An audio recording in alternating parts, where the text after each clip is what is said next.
Good morning class.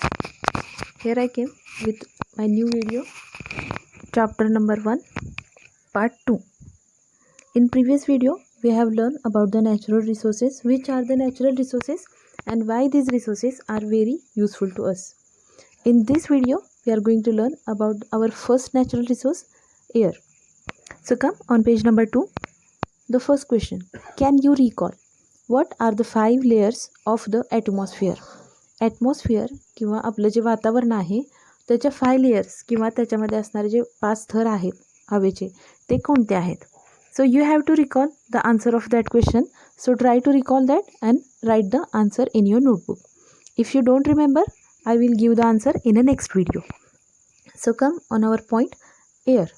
The air in the atmosphere around the earth contains nitrogen, oxygen, carbon dioxide, 6 inert gases, nitrogen dioxide, sulfur dioxide, water vapor and dust particles.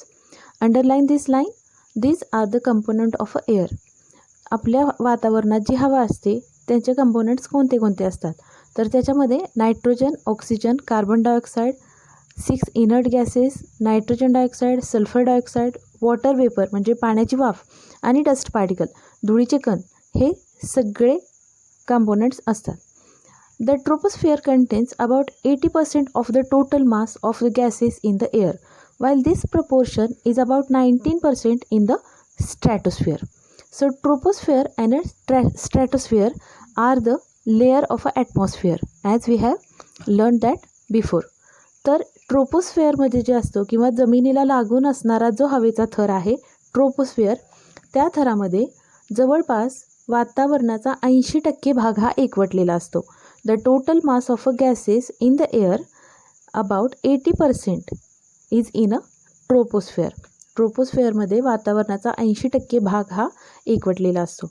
While this proportion is about 19% in the stratosphere. तर ट्रोपोस्फिअरच्या वरती जो दुसरा थर आहे स्ट्रॅटोस्फिअर, त्याच्यामध्ये ही जी percentage आहे किंवा हे जे प्रपोर्शन आहे ते 19% किंवा 19% असतं.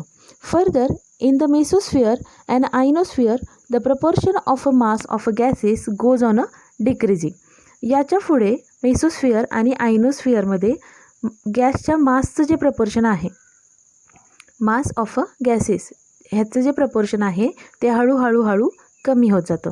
Gases are not found in the exosphere and beyond. सगळ्यात शेवटचा जो थर आहे वातावरणाचा एक्झोस्फिअर, त्याच्यामध्ये गॅसेस किंवा वायू आढळत नाहीत आणि एक्झोस्फिअर आणि त्याच्या पुढे वायूंचं कोणतंही अस्तित्व नाही. म्हणजे आपण असं म्हणू शकतो की आपलं जे ॲटमॉस्फिअर आहे त्यातला ऑलमोस्ट 80% मास ऑफ गॅसेस जे आहे तो ट्रोपोस्फिअर किंवा पृथ्वीला लागून असणारा जो हवेचा थर आहे त्याच्यामध्ये एकवटलेला असतं. You can see that air is a mixture of several gases and is the chief constituent of the earth atmosphere. आपण हे बघतो की एअर किंवा हवा हे जे आहे ते वेगळ्या वेगळ्या वायूंचं मिश्रण आहे and is the chief constituent of the earth's atmosphere. आणि पृथ्वीच्या वातावरणाचा तो एक महत्त्वाचा भाग आहे. Beside this gases, air also contain water vapours and dust particle. ह्या वेगळ्या वेगळ्या गॅसेससोबत म्हणजे नायट्रोजन आहे, ऑक्सिजन आहे, कार्बन डायऑक्साईड, नायट्रोजन डायऑक्साईड किंवा इनर्ट गॅसेस ह्या सगळ्यासोबत पाण्याची वाफ आणि डस्ट पार्टिकल म्हणजे धुळीचे कण हे सुद्धा ॲटमॉस्फिअरचे महत्त्वाचे पार्ट आहेत. The amount of the gases in the air is the greatest near the surface and decreases as we go higher and higher from the surface. तर हे जे सगळे गॅसेस असतात हवेतले किंवा वातावरणातले हे जे सगळे वायू आहेत तर त्यांचा जो अमाऊंट आहे किंवा त्याची जी घनता आहे ती पृथ्वीच्या जवळ, पृथ्वीच्या सरफेसच्या जवळ सगळ्यात जास्त आहे.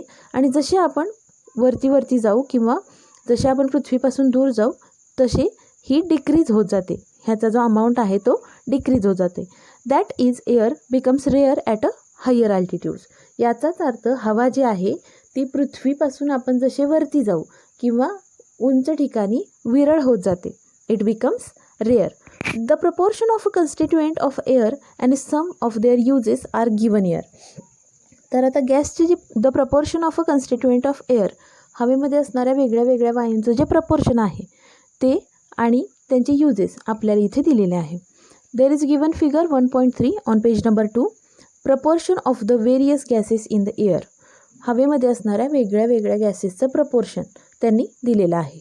So the higher quantity or a majority present in the air is a nitrogen. Nitrogen हा जो गॅस आहे तो 78% means if we consider 100% volume of air then 78% is only nitrogen. सगळ्यात जास्त भाग मोठा भाग आहे तो नायट्रोजनचा आहे and that is a 78%. Next is a oxygen 21%. Oxygen हा जो आहे तो 21% आहे. Next is a argon 9%. Argon 9% आहे. And other constituent and carbon dioxide are a very minute in a proportion. Come on the table given some uses of gases in air. आपल्या हवेमध्ये असणारे जे वेगळे वेगळे गॅसेस किंवा वायू आहेत त्यांचे काही उपयोग. First gas is a nitrogen. Helps living things to build the necessary proteins. It is useful in the production of ammonia and airtight packaging of a foodstuff. So these are the usage of a nitrogen.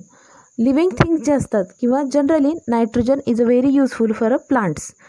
प्लांट्समध्ये वेगळ्या वेगळ्या प्रकारचे protein buildup करण्यासाठी नायट्रोजनची गरज असते. It is useful in the production of ammonia. Ammonia हा जो वायू आहे त्याच्या प्रोडक्शनसाठी आपल्याला नायट्रोजन गरजेचा असतो. And airtight packaging of a foodstuff. Airtight package जे असतात, जे फूडस्टफ एअरटाईट पॅक केलेले असतात, जे तुम्ही पॅकेट्समधलं फूड खाता किंवा डब्यातलं फूड खाता, जे एअरटाईट पॅक केलेलं असतं, तर त्या स्टफिंगसाठी सुद्धा आपल्याला नायट्रोजनची गरज असते. Next is a oxygen. Necessary for the respiration in a living things and for a combustion. Oxygen as we all know that oxygen is a necessary for the inhalation. आपण जगण्यासाठी ऑक्सिजन घेतो आणि ऑक्सिजन हा आपल्याला श्वासोच्छ्वासाला किंवा रेस्पिरेशनसाठी खूप महत्त्वाचा आहे. तसंच तो फॉर कंबशन. कंबशन म्हणजे ज्वलन. जळण्यासाठी, कोणतीही गोष्ट जाळण्यासाठी सुद्धा ऑक्सिजनची आपल्याला गरज लागते. Next is a carbon dioxide. Plants use it for the producing their food used in a fire extinguishers. The first and most important use of a carbon dioxide is a plants use carbon dioxide for their food production. As we know plants are considered as a producer. म्हणजे जे काही अन्नपदार्थ आपण खातो किंवा इतर कुणीही खातात ते सगळे प्लांट्सपासून तयार केले जातात. प्लांट्स स्वतःचं अन्न स्वतः बनवतात आणि ते बनवण्यासाठी त्यांना कार्बन डायऑक्साईडची गरज लागते. And again carbon dioxide is used in a fire extinguishers. म्हणजे जिथे कुठे आग आहे ती आग विझवण्यासाठी जे रेड कलरचे सिलेंडर्स असतात, this is also carbon dioxide. Next is a argon used in electric bulbs. आपल्या घरी जे इलेक्ट्रिक बल्ब्स असतात त्याच्यामध्ये ॲर्गॉन हा गॅस यूज केला जातो. Helium used for obtaining low temperature and also for generating lift in airships. Helium हा जो आहे तो लो टेम्परेचर मेंटेन करण्यासाठी किंवा कमी तापमान मिळवण्यासाठी वापरला जातो. And also for generate lifts in airships. Airships जे असतात त्याच्यामध्ये लिफ्ट जनरेट करण्यासाठी ॲज वेल ॲज टेम्परेचर कमी करण्यासाठी किंवा कमी टेम्परेचर ऑप्टेन करण्यासाठी हेलियम वापरतात. Next is a neon used in a decorative lights and for a street lightning. ज्या काही डेकोरेटिव्ह लाईट्स असतात किंवा ज्या अशा लाईट्स ज्या आपण डेकोरेशनसाठी वापरतो त्यासाठी नियॉन यूज करतात. And for a street lightning. Street म्हणजे रोड. रोडवरती जे लाईटनिंग केलेलं असतं त्यासाठी सुद्धा नियॉनचा वापर होतो. Next is a krypton used in a fluorescent tubes. Fluorescence ही कोणत्याही एखाद्या पदार्थाची प्रॉपर्टी असते की जेव्हा कधी तो पदार्थ लाईटमध्ये असतो तेव्हा तो नॉर्मल असतो आणि तो पदार्थ जेव्हा तुम्ही अंधारात ठेवता तेव्हा तो चमकतो. So that is a property known as a fluorescence. तर अशा ज्या फ्लुरोसंट ट्यूब असतात त्याच्यामध्ये क्रिप्टॉन वापरला जातो. Next is a xenon used in a flash photography. Flash photography ही जी असते त्याच्यामध्ये झेनॉनचा वापर केला जातो.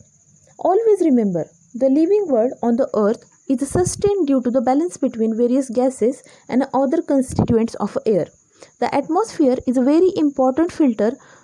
It allows the light and heat of a sun to reach the earth, which is necessary for life. But it prevents the harmful elements from reaching the earth. It is in the atmosphere that fog, clouds, snow and rain are produced. नेहमी लक्षात ठेवा, the living world on the earth is sustained due to the balance between the various gases and other constituents of air. पृथ्वीवरती जे living world आहे किंवा सजीव सृष्टी आहे ती फक्त हवेमध्ये असणाऱ्या